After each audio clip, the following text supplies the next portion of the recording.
Obviously today we are striking over pay, we're striking over the theft of 7 months of our nationally agreed pay rise. But we also know that this strike is about so much more than pay. Over the last few years we have seen our working conditions decimated.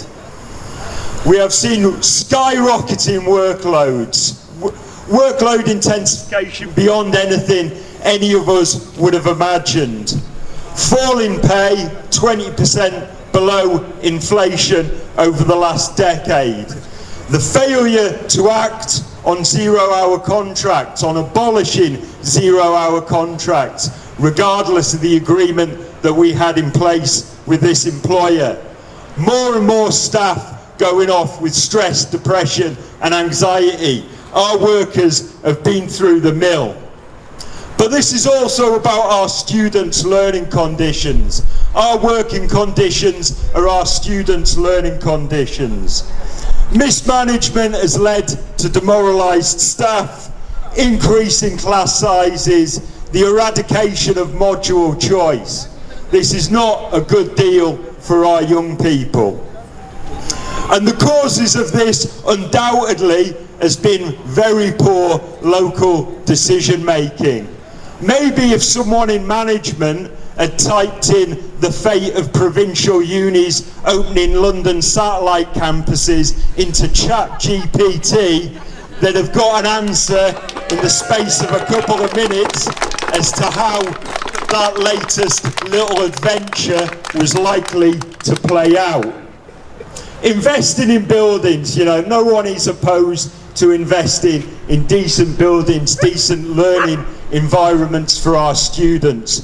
But the pace at which it has been done, taking out loans to the value of tens of millions of pounds in 2022 when we were already in a cost of living crisis, the political unacceptability of raising the tuition fees has been clear for over a decade. But it's also a failure of national regulation. Government's created a market for higher education, but a market that our young people pay for. Going into debt from the moment you leave school until the day you retire, thanks to the changes by the previous government. No consequences for failure. Our previous VC retiring a week before the first set of redundancies at this university were announced. However, I do want to end on a bit more of a positive note. Our union branch at Hallam is a fighting UCU branch. In the last 6 years, we took strike action in 2019, 2020. We won a 10% reduction in workload across the board.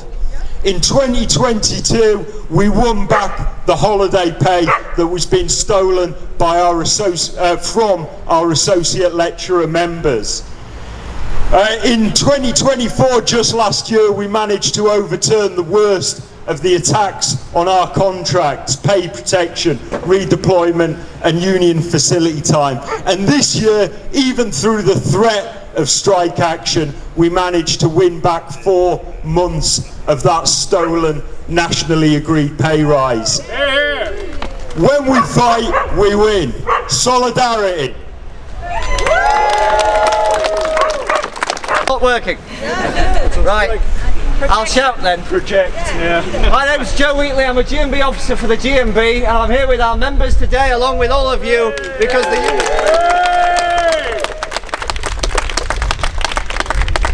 and we're here for the same reason, because the university have decided it's more convenient to pinch from your pockets than actually think about sensible long-term solutions.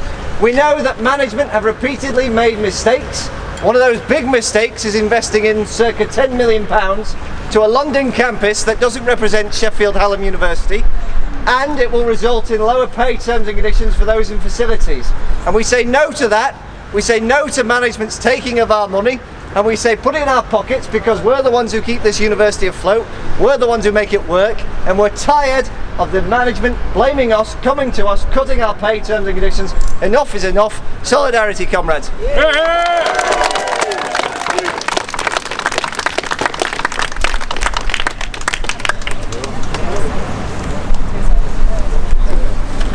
Okay, well, we'll just have to rely on projection then.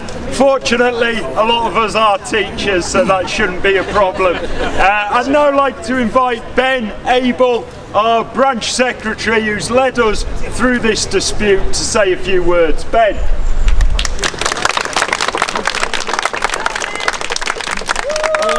Thanks everyone, it's brilliant that so many people have turned up. I think it just shows how angry people are about how the university has treated all of us, not just academics but all of the staff that work here really hard. A lot of people for not much pay. As Bob said, our pay has gone down actually by more. It's more like 30% in real terms over the last 15 years. That's a huge amount, especially on the lower pay scales. Especially if you come in, say, as a new lecturer, and people are now coming in, they've reduced the whole grade. So if you come in at grade 6, you're effectively earning nearly 40% less than you would have been doing 15 years ago. That's really, really shocking. That's just the start. They borrowed loads of money to build excessive buildings, take out huge loans just because other universities were. We don't need as much space as that. They should have been spending the money on staff and on students. The students have all suffered. They've got less staff. Staff have got less time to prepare their lectures, do research and build up the quality that students need so they can progress in their careers. They've cut down on the staff for student support. All of our professional services colleagues in the other unions that are represented and out here with us today. A huge thanks to everyone who's turned up. We've got academics, professional services staff, a massive thanks to the band, they were amazing, and especially everybody else who's turned up, friends. We've got some brilliant dogs as well. We've had other ones that have been down earlier. I just want to finish just by saying really how frustrating the whole dispute has been. We've been negotiating since September, and it's absolutely ridiculous we're at this point. Because of all that backdrop of the spending and the wasted money, they've basically got to a point where they said, oh, we'll choose to just not pay people their uplift. It was only 2.5% anyway, which was a terrible pay increase. It was less than inflation, a lot less than all other workers across the UK got. And then they compile that on. They've recanted a little bit from that, but they're now on track to make a cash surplus this year. It might have been understandable if we were making a tens of millions of pound deficit, but it's just not understandable. And they've dragged their heels so much in the negotiations week after week and months of not talking to us. And eventually they finally agreed that we could have a few months of payback and a few days of leave, and even then they wouldn't put it on our work plan, so it wasn't really leave at all. It was telling us to go away and save some money on heating while we did exactly the same work that we've been doing the year before, so it's not really a meaningful offer. So that's why people are so angry. People are really tired, they've got extra workloads, they've lost colleagues. We've lost 450 staff or more in the last year. Students suffered, we've suffered. Everyone's really angry. That's why we're out. University Executive Board can make different decisions, and they can give us some of our back pay that they owe us. Thank you, everyone.